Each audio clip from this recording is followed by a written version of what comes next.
अस्सलाम वालेकुम नाज़रीन, प्रोग्राम ओपिनियन में अली काजी में भलीकार हमारा यासिर अहमद हमको स्टूडियो में ज्वाइन करता सीनियर तजियाकार अली काजी साहब। वेलकम अली साहब। Thank you Yasir.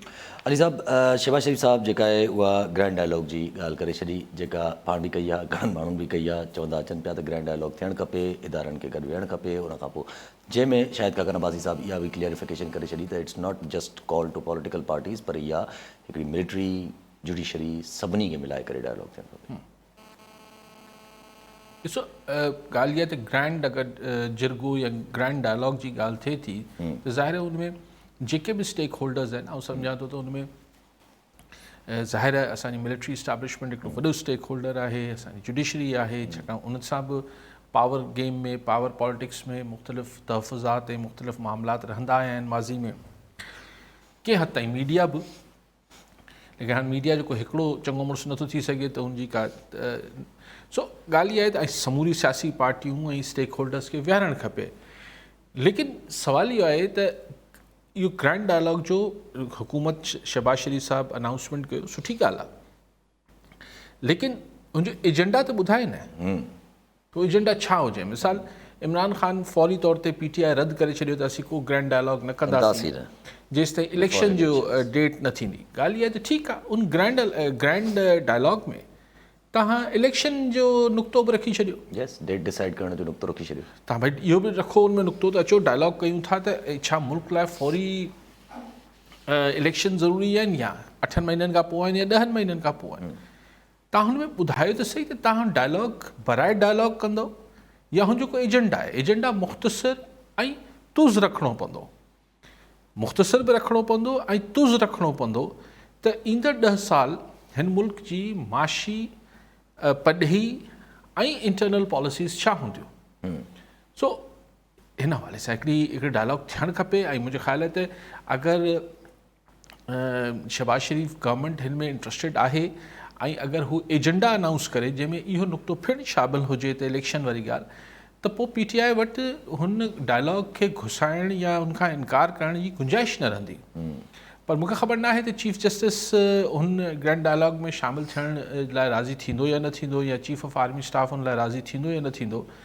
ख़्वाहिश बुरी न आहे ऐं ठीकु आहे, आइनी तरह हिन खे डायलॉग जी का गुंजाइश बि मौजूदु कोन्हे, लेकिन असां वटि छा सभु कम मुल्क में आइन मूजिबि ई थी रहिया आहिनि जो हिकिड़ो कमु भला हिकिड़ी चङाई लाइ बि हिकिड़ो थोरो आइन खां मुबरा कमु थी वञे।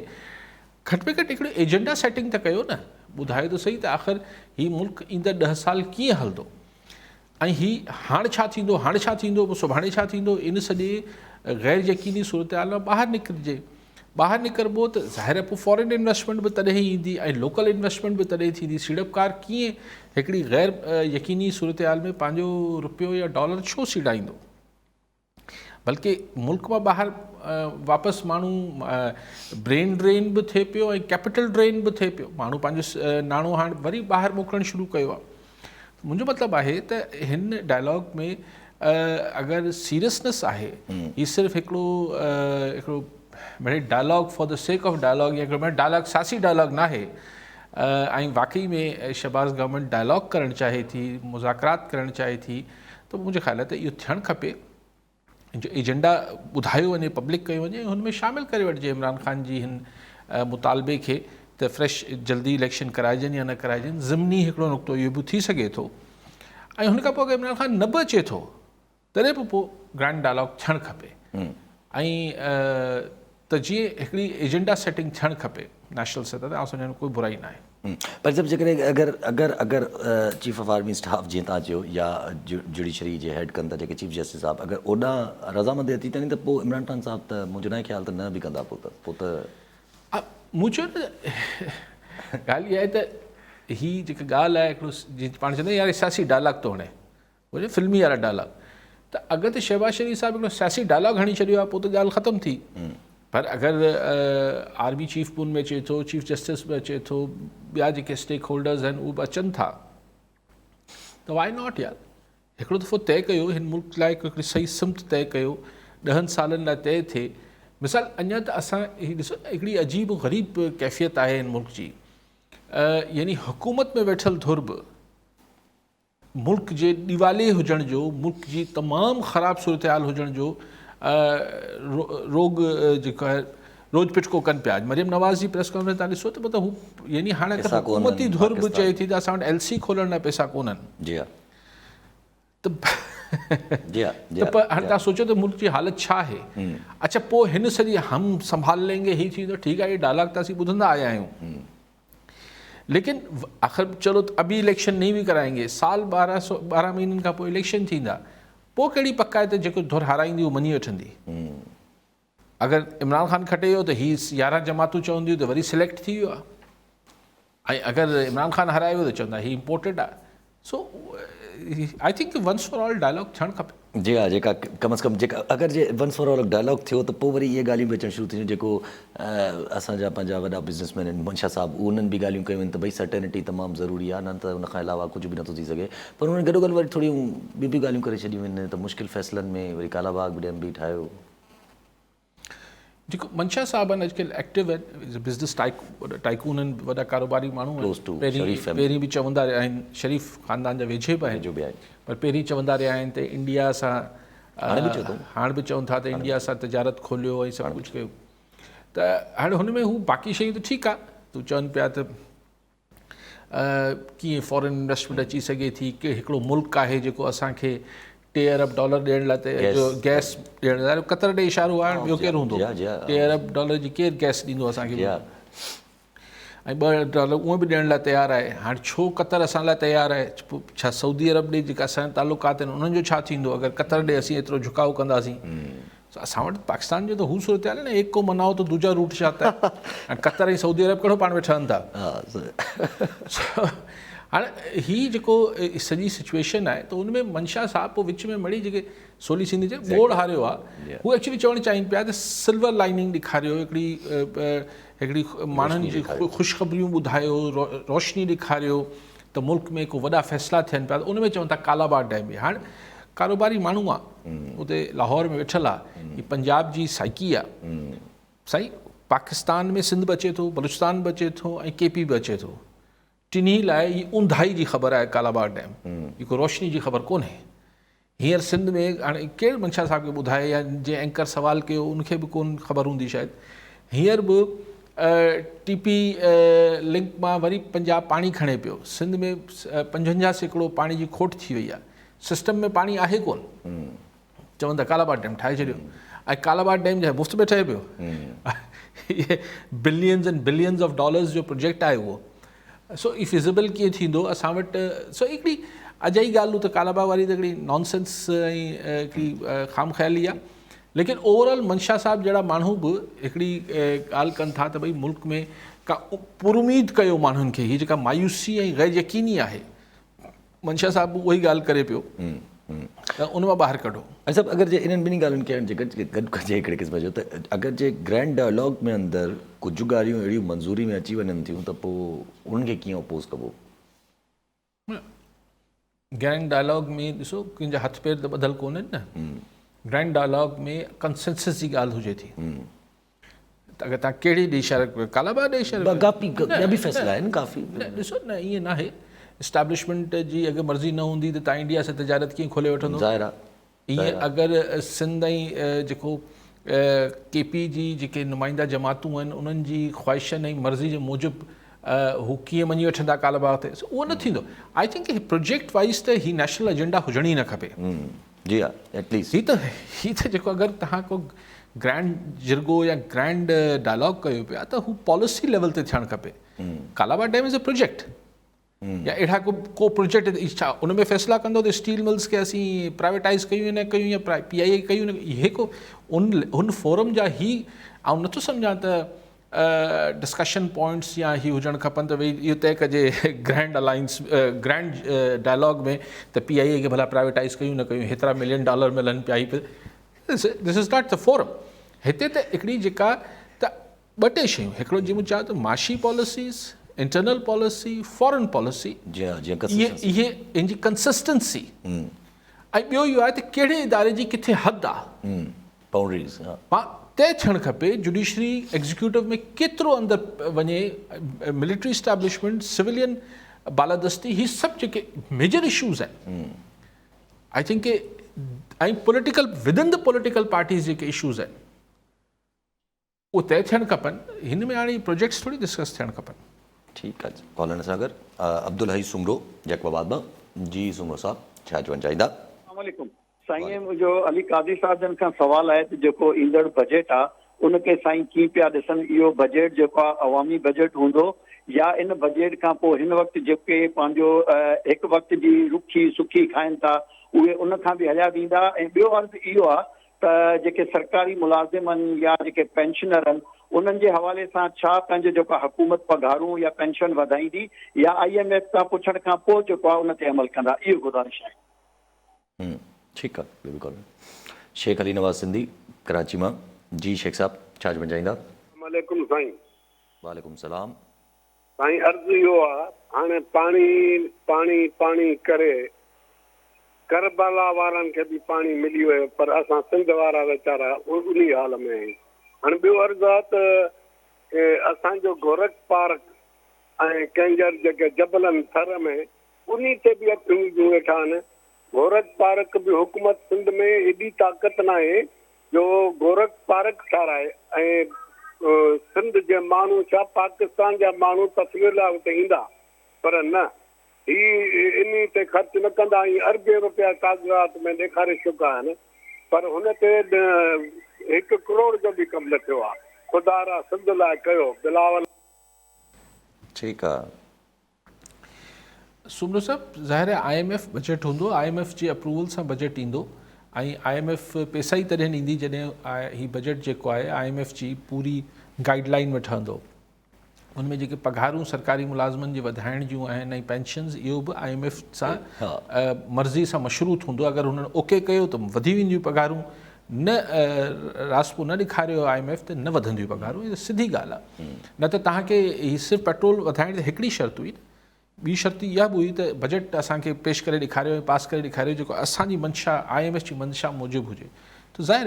लेकिन आम माण्हू जी सिहत ते सवाइ ही जेको पघारनि वारो सरकारी मुलाज़िम उहो हिकिड़ो तबिको आहे। बाक़ी त तव्हांखे बजट जो कहिड़ो इंतज़ारु करिणो आहे? हिकु वेले जी मानी ही जेको 60 रुपया पेट्रोल ऐं डीज़ल वधियो आहे, हिकु वेले जी मानी बसि पोइ मूंखे नथो। बाक़ी लॻंदा टैक्सिस ऐं सुपर टैक्सिस ऐं ढमकाणा ऐं अलिफ ऐं बे उहो सरकार पाण वटि हज़ार कलेक्ट उहो सरकार आहे, हू हिकिड़ी ॿी तबिके ते घणो वेंदो, बहरहाल हेठि असरु वेंदो हुनजो। लेकिन जेको निपोड़ो माण्हुनि खे बिजली वधाए छॾियूं, गैस 45% वधाइण जी ॻाल्हि पई थिए ऐं हाणे त जेका ॻाल्हि थिए पई त अगरि गैस जेको आहे अगरि हर स्लैब ते इक्वल अची वियो, जेको हिकिड़ो प्रपोज़ल ॾिनो आहे शायदि ओगरा ॾिनो आहे त ही थोरा यूनिट इस्तेमालु पिया कयो या वधीक सभिनी खे अगरि हिकिड़ी बराबरी में आणे बीहारे छॾियूं त जेको हेठियो स्लैब आहे जो घटि गैस इस्तेमालु कंदड़ आहे उन ते 600% गैस महांगी थी वेंदी हुनजी। सो गैस 600%, माना 100 रुपयो ॾिए पियो त पोइ 600 रुपया ॾींदो, 600 रुपया ॾिए पियो त अलाए 6000 रुपया ॾींदो, अलाए केतिरो थी वियो, अलाए केतिरो थी वियो मूंखे ख़बर न आहे। 36 रुपया। सो न 10%, अच्छा गॉड नोस। सो लाइकवाइज़ बिजली किथे 8 रुपया यूनिट वधाए छॾी अथनि, 60 रुपया पेट्रोल ऐं डीज़ल वधियल आहे। अञा माण्हू वीचारनि शाबाश आहे ऐं सभिनी कई त कीअं गुज़ारो थिए पियो ऐं लेकिन इंसानु छा करे। ॿियो की वाट बि नज़र नथी अचे। ॿिए पासे ॾिसूं था त पाणी ज़रात जे हवाले सां जेको मईशत खे थोरो घणो वधाइण ऐं हू सभु कुझु थिए थो, उन लाइ पाणी नथो मिले। पाणी मिले थो त यूरिया ऐं DAP महांगी आहे, उहो थिए थो त पोइ किथे जेको आहे उहो का बीमारी लॻी वञे थी, ॿिज नकली अची वञे थो, रिश्वतूं आहिनि मुख़्तलिफ़ सरकारी खातनि जूं ऐं हिननि जूं। सो ॾुखी सूरत हाल आहे। ऐं हाणे चवनि था बजट में को एग्रीकल्चर ते बि ज़रात ते बि डायरेक्ट इनकम टैक्स लॻाइण जी ॻाल्हियूं थियनि पियूं। केरु थो करे कॉलन सां गॾु ज़फ़र नकवी हैदराबाद मां। जी नकवी साहब क्या कहना चाहेंगे? मोहतरम यासिर जनाब अली काजी साहब, अस्सलाम वालेकुम। अल्लाह आपको सेहत दे।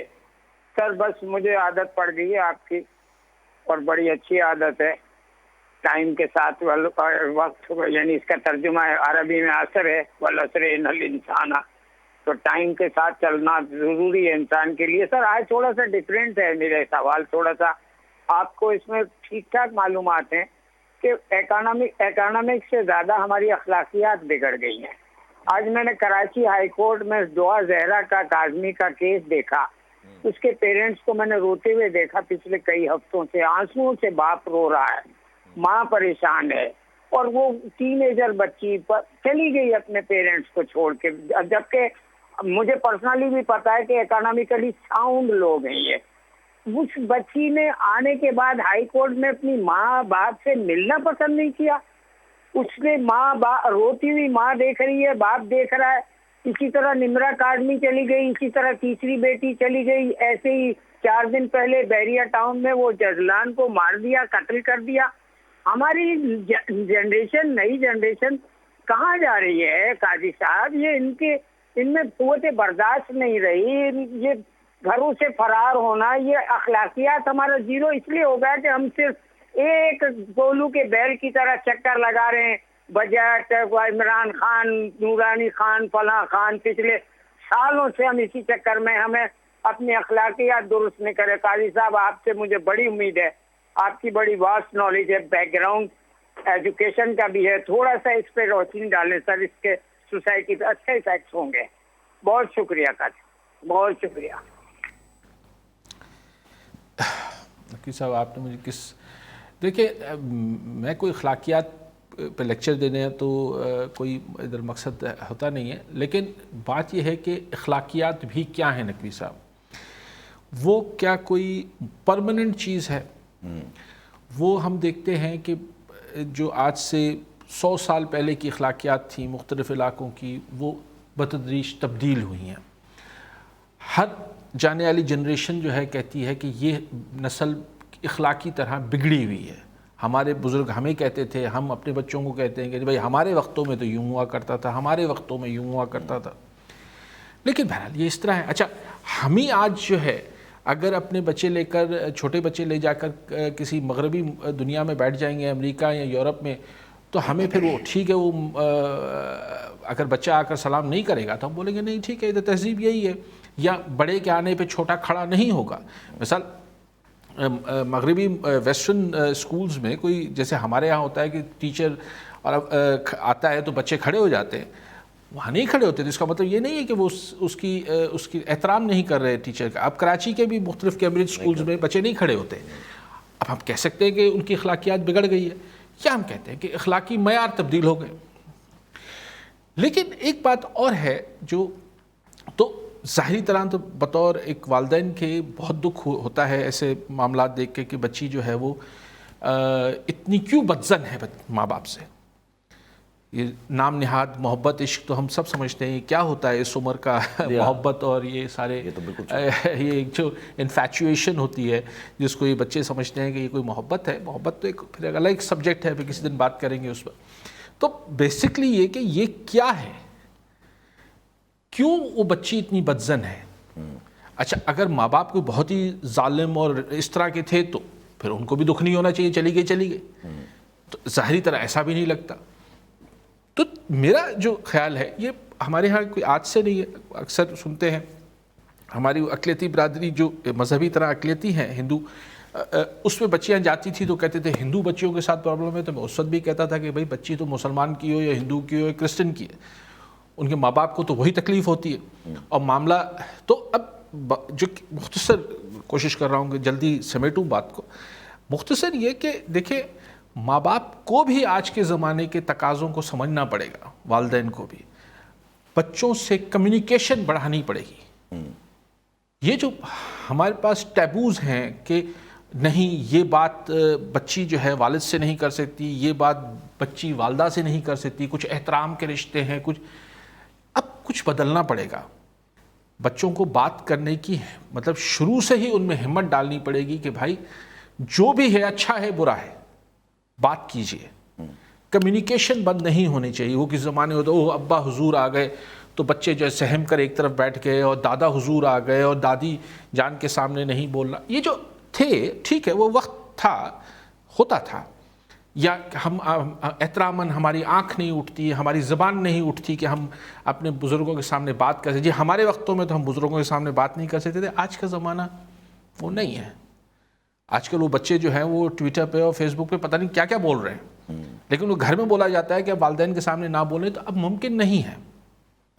تو میں سمجھتا ہوں کہ بات چیت चाहे बच्चा है या बच्ची है, ये तो हम सिर्फ बच्चियों के किस्से सुनते हैं ना, ये बच्चे जो बेचारे अच्छे शरीफ फैमिलीज़ के बच्चे, या किसी भी शरीफ तो सारी फैमिलीज़ होती हैं, ये जो ड्रग्स में पड़ जाते हैं, मंशियात में पड़ जाते हैं, क्या प्रॉब्लम्स हैं, अच्छे खासे ना माशी मसला है ना कुछ है, क्यों ड्रग्स में पड़ जाते हैं, ये जो मंशियात में पड़ जाते हैं, ये आइस है, ये है, वो है, ये क्या हो रहा है सब कुछ। ये इखलाकी इन्हतात जो है, आप इसको इखलाकी इन्हतात भी कह सकते हैं, और आप इसको ये भी कह सकते हैं कि समाज में जो समाजी तोड़ फोड़ हो रही है, जिसके असबाब मीडिया को भी आप कह लें, सोशल मीडिया को भी कह लें, अलिफ को, जिसको मर्जी इल्ज़ाम मोरद इल्ज़ाम ठहरा दें, लेकिन बात यह है कि एंड ऑफ द डे जो मैं समझता हूँ कि जो बच्चे का स्कूल से भी ज़्यादा जो उसकी तरबियत होती है वो उसके घर में होती है। तो वालिदैन को जी मैं तो मसरूफ़ हूँ, मैं तो बात नहीं कर सकता हूँ, फिर माँ किचन में मसरूफ़ है, वालिद साहब जो हैं वो किसी रोज़गार कमाने में मसरूफ़ है, तो वो बच्चों को वो समझते हैं कि फ़ुर्सत में बात करेंगे। मैं समझता हूँ कि कम्युनिकेशन बढ़ानी चाहिए बच्चों से। ठीक, कॉलर ने स्वागत। जावेद समो नगर पाकर मां। जी समो साहब, छा चवणु चाहींदा? असां इहो जेको आहे ॼाणणु चाहियूं था त अॼुकल्ह गवर्नमेंट वटि इहा बि हिकिड़ी तजवीज़ आहे त जेको आहे त गवर्नमेंट इकोनॉमिक इमरजेंसी लॻाइण वञे पई, ऐं उनजो बाक़ाइदे थी सघे थो उन ते जल्दी जेको आहे अमल बि थी वञे। जेकॾहिं गवर्नमेंट इकोनॉमिक इमरजेंसी लॻाइण में कामयाबु थी वञे थी त ग़रीब माण्हू जी ज़िंदगीअ ते उन्हनि जे जेके इम्प्लीकेशन्स हूंदा या असरात थींदा उहे कहिड़ा थींदा, ऐं उन सां ग़रीब माण्हू जेको आहे केतिरो मुतासिर थी सघे थो। अच्छा, बिफ्ता इस्माइल चए थो त अहिड़ियूं ॻाल्हियूं न आहिनि का बि एमरजेंसी लॻाइण जूं, छो जो जीअं निकिरी आया आहियूं असां पेट्रोल जी प्राइस वधाइण खां पोइ असांखे हाणे एमरजेंसी लॻाइण जी ज़रूरत न आहे। न पर मूंखे सम्झ नथो अचे त इमरजेंसी लॻाइण सां थींदो छा? छा तव्हां डॉलर अकाउंट फ्रीज़ करे छॾींदो माण्हुनि जा? उहो अॼुकल्ह माण्हू रखे केरु थो डॉलर अकाउंट में? उहो त हिकिड़ो अञा उहो त जेको नवाज़ शरीफ़ एटमी धमाकनि खां पोइ कयो, उन खां पोइ पाकिस्तान डॉलर असांजे मुल्क में संभलियो ई कोन। जी हा, न त अगरि को अलाए कंहिं मियाँ साहब खे हुन अकुल ॾिनी हुई, यस, एॾो वॾो ब्लंडर हो जी हा, त डॉलर अकाउंट फ्रीज़ करे छॾियो। न त माण्हू छा कंदा त रुपयनि में कमाईंदा हुआ, डॉलर वञी बैंक में रखंदा हुआ शाम जो। अलाए छो उनखे फ्रीज़ करे छॾी, हाणे माण्हू जो एतबार ई नथो बीहे। त समोसा छाजी इकनॉमिक पॉलिसी इमरजेंसी ईअं ई आहे जीअं सिंध में तालीम जी इमरजेंसी लॻियल आहे, पोइ को फ़र्क़ु महसूसु थिए थो तव्हांखे? छा जी माशी इमरजेंसी छा आहे जंहिंजो वणे वञी बैंक अकाउंट सील करे सरकार पैसा खणी वेंदी, खणी वञे, इहो रहंदो नुक़सानु। इहे कोन थी, आउं नथो सम्झां, ज़रूरत बि न आहे, इन सां को फ़ाइदो बि न आहे। बाक़ी इहो चयो मुफ्ता इस्माइल साहब त शहबाज शरीफ़ साहब असांजी जेके ऑस्टेरिटी मेजर्स जो बहितरीनु माना उहो चइबो न एक्सट्रीम मेजर्स खणी शहबाज शरीफ़ साहब आगाह कंदो क़ौम खे, जंहिंमें हिकिड़ो त ख्वाजा आसिफ़ ॿार कढियो आहे। ही को छा आहे, मतिलबु तव्हां हींअर बि माण्हुनि खे 2 ॾींहं माण्हुनि जा कमु नथा थियनि, या त तव्हां सरकार तां मुहताजी हटायो माण्हुनि जी, डिजिटलाइज़ कयो आहे, डिजिटलाइज़ कयो, वन विंडो कयो, करप्शन ख़तमु कयो, त जीअं माण्हुनि खे सरकारी इदारनि ॾे वास्तो ई न हुजे। पंहिंजो हिते जेको तव्हांखे पान जी मांडड़ी हणणी आहे तॾहिं बि तव्हांखे सरकार जे 8 डिपार्टमेंट सां ॻाल्हाइणो आहे। जी हा, तव्हांजी अजाई ट्रांसफ़र पोस्टिंग आहे, त तव्हां माण्हुनि खे पोइ दफ़्तरनि में अञा 4.5 ॾींहं करे छॾींदो त वेतर माण्हुनि ते वर्कलोड वधंदो। लेकिन छॾो इहो त करे वठो, पर ॿी छा कंदा? वज़ीर आज़म हाउस में जेको आहे चांहि में खंडु मिलाइण बंदि करे छॾींदा, ॿियो छा कंदा? बिस्कुट ॾींदा हूंदा, न खाराईंदा छा? ही इमरान खान वारे कमु त भई वज़ीर आज़म हाउस को यूनिवर्सिटी बना दूंगा, उन कोन ठाही, हिन सां को फ़र्क़ु नथो पए।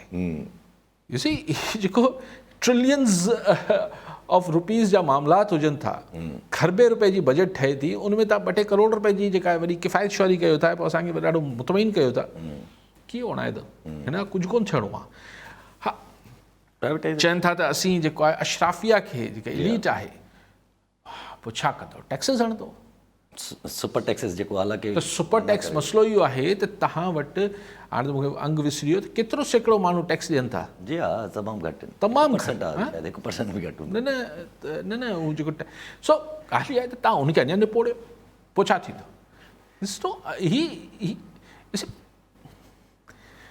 जी हा, बसि पैसा कहिड़े बि तरीक़े सां गॾु करणी आहे। ॻाल्हि इहा आहे त असां वटि अलाए छो इहो, अलाए छो छा सबबु आहिनि हुनजा, हाणे इहे पूरी पिक्चर हले थी, इहो सिकंदर मिर्ज़ा, पोइ हुनखां अॻु ग़ुलाम मोहम्मद, असां वटि तजुर्बा थियणा आहिनि। जी हा, असांखे जेको आहे उहो ई मसइला हल करणा आहिनि।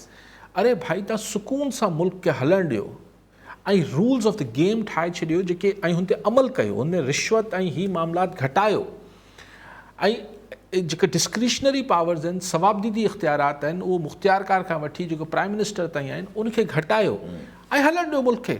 हीउ मुल्क वरी पंहिंजे पेरनि ते बीह रहंदो। पंहिंजी एम्बिशियस फॉरेन पॉलिसीज़ खे थोरो रिव्यू कयो, पंहिंजी लफ़्ज़ इस्तेमालु कयो एम्बिशियस फॉरेन पॉलिसीज़, उनखे तव्हां रिव्यू कयो। तव्हां पंहिंजे इंटरनल मामलनि खे ॾिसो, तव्हां इहो ॾिसो त छो अफ़गानिस्तान मां ट्रांज़िट थी वापसि हिते अची तव्हांखे जेका स्मगल्ड माल कीअं थो मिले। तव्हां जॾहिं तव्हां हू बि हणी छॾिया आहिनि खारदार ताड़ू, त घुमी कीअं पियो अचे। त बेसिक्स ठीकु कयो यार, ऐं मुल्क खे हलणु ॾियो। हिकिड़े ॾींहं में कोन ठीकु थींदो, 75 सालनि में ख़राबु थियो आहे, 75 हफ़्ता त हलणु ॾियोसि। असां वटि बसि क्विक, बसि असांखे हू जेके आहे न हू प्लेइंग विद द गैलरी जंहिंखे चइबो आहे, त अहिड़ो कयो त वाह वाह ताड़ियूं थी वञनि, वाह वाह वाह वाह। छा चइजे ऐसा बाक़ी नून लीग जेका आहे उहा वॾी फेवरेट आहे। नून लीग जो अक्सर बेशतर इकोनॉमिक टर्मोइल मां निकिरण लाइ पंहिंजो प्राइवेटाइज़ेशन, पोइ हाणे बि एक्सपेक्ट कजे त का ग्रैंड प्राइवेटाइज़ेशन जी तरफ़ ईंदी ॻाल्हि।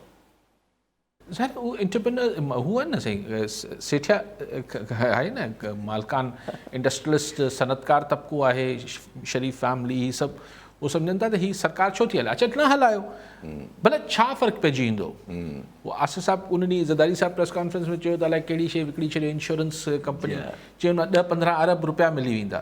हलो PIA विकिणी छॾियो, स्टील मिल, पोइ सभु कुझु विकिणण खां पोइ बि हलो तव्हांजो हिकिड़ो त ॾिसो न प्रोसेस सही न हूंदो त पैसो वरी साॻो जेको आहे। सो आई थिंक कि शयुनि खे पहिरीं त हाउस इन ऑर्डर आणियो, मुंहुं माण्हू पे माणियो, पोइ कुझु के असां वटि थिए छा थो। तव्हां ॾिसो ऑडियो लीक्स थियनि थियूं, जी हा, ठीकु आहे। पहिरीं हाणे कल्ह आई हू छा त 5 कैरेट डायमंड खपे, मूंखे त ख़बर कान्हे हूंदो घणे जो आहे, अलाए घणे जो हूंदो। ठीकु आहे 3 कैरेट। हाणे केरु पियो ॻाल्हाए, अगेन नालो आहे, चए थो रियाज़ मलिक साहिब जो ऐं संदसि न्याणी जो, त घुरे केरु पई, फराह गोगी घुरे पई। फराह गोगी कंहिंजे लाइ घुरे पई, फर्स्ट लेडी लाइ, बीबी साहिबा लाइ घुरे पई। त हाणे असां वटि पोइ कल्ह खां वठी जेके असांजे पोलिटिकल वॾा, अॼु मरियम नवाज़ बि इन कम में मसरूफ़ आहिनि, त 5 कैरेट। सो ही मुल्क जी को एजेंडा सेटिंग थियणु खपे। ऐं ॿी ॻाल्हि इहा, इन ॿियो पासो ओचितो ख़्यालु आयो, इन ते तव्हां सोचिजो त जेका इमरान ख़ान जे हवाले सां 2 ऑडियो लीक्स थियूं आहिनि, हीअ इत्फ़ाक़ आहे या छा आहे?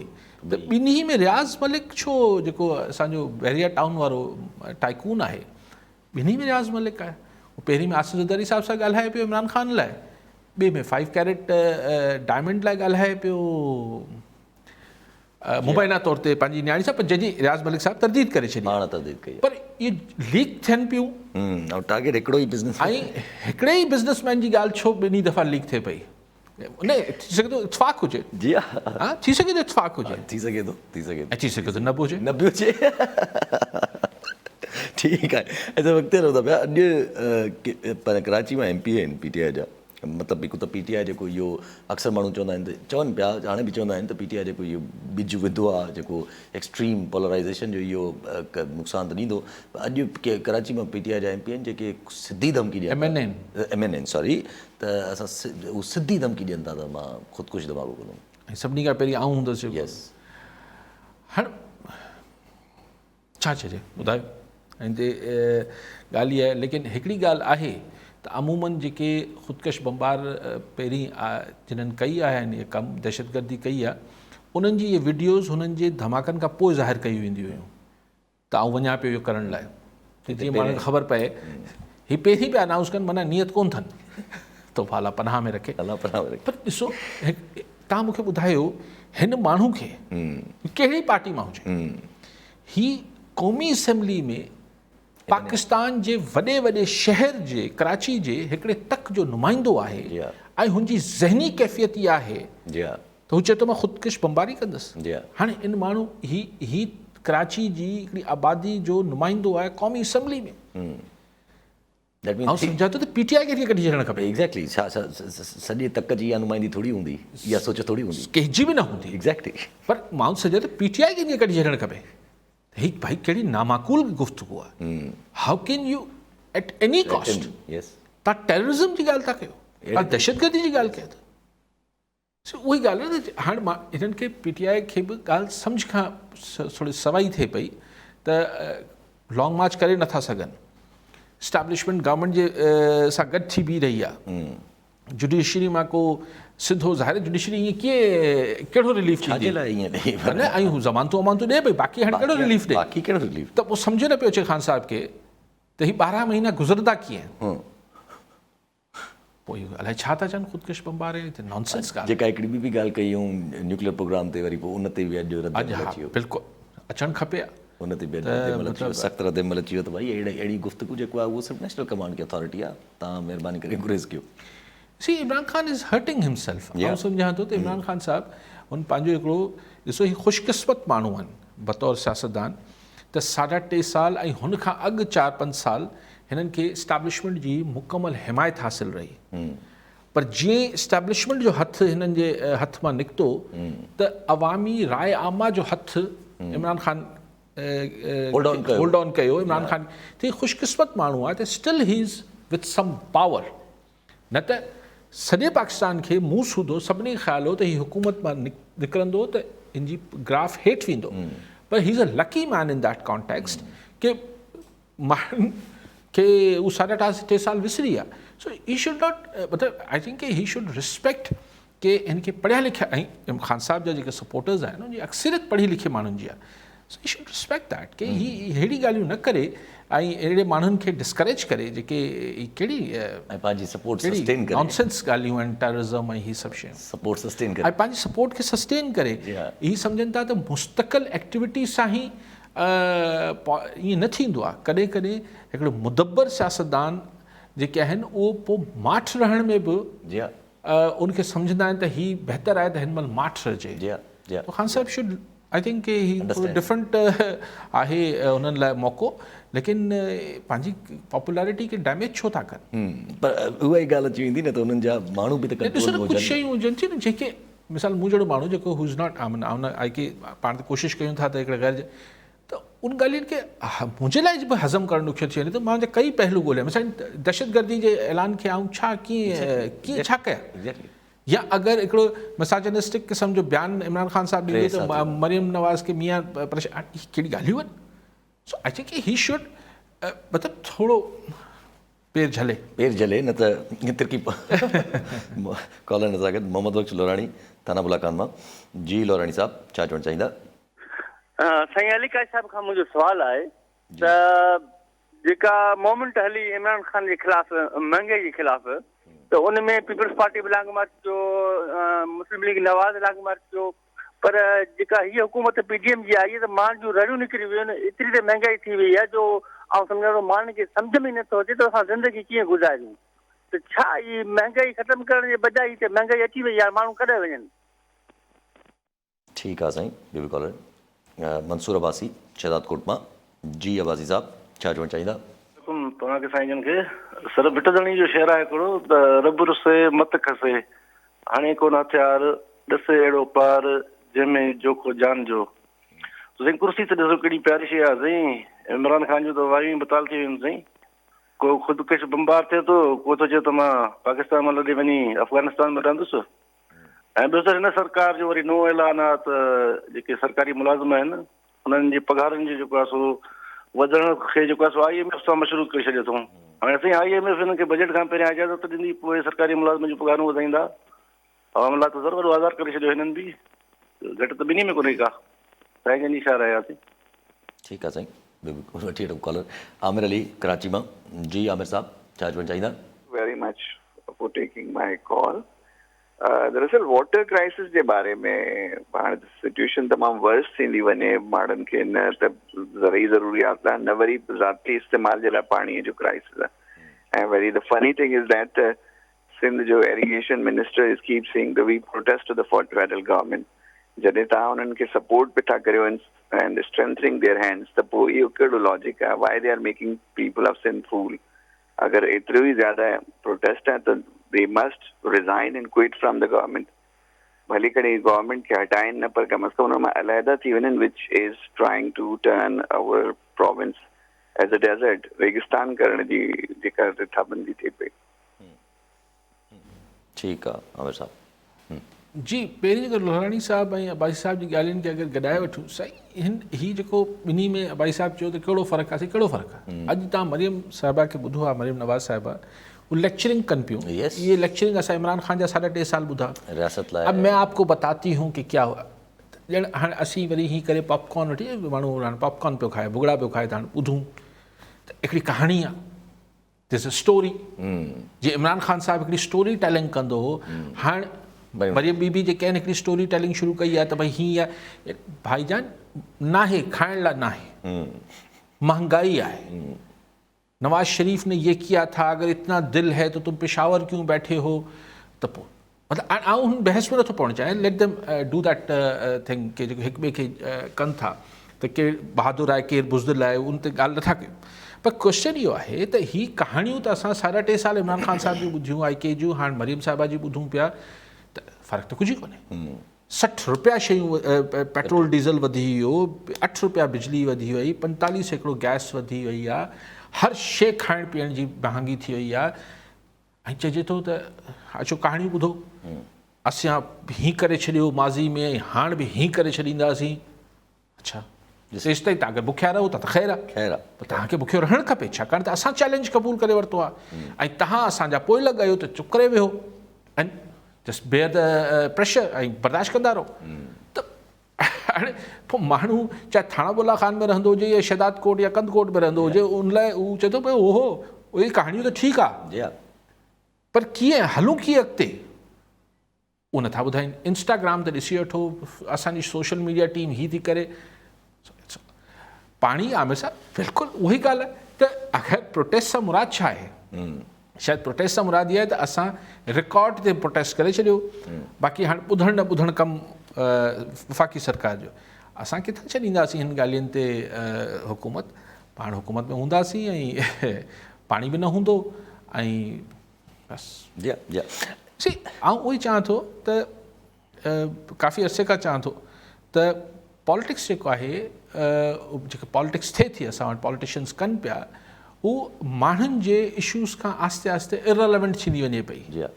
माण्हू जेके आहिनि जेके अफोर्ड करे सघनि था उहो पॉलिटिक्स ते बदिरां जेको आहे उहो ड्रामनि में वधीक मसरूफ़ आहिनि, ऐं जेके वीचारा अफोर्ड नथा करे सघनि हू रुॻो रड़ियनि में ऐं मतिलबु दहनि कूकनि में पूरा आहिनि।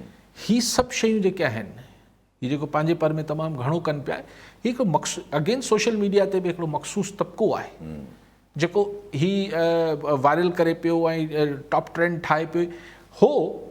हिन गवर्नमेंट जे अचण खां पोइ आस्ते आस्ते ही जेको हिन गवर्नमेंट सफ़ा मोॻो करे छॾियो माण्हुनि खे।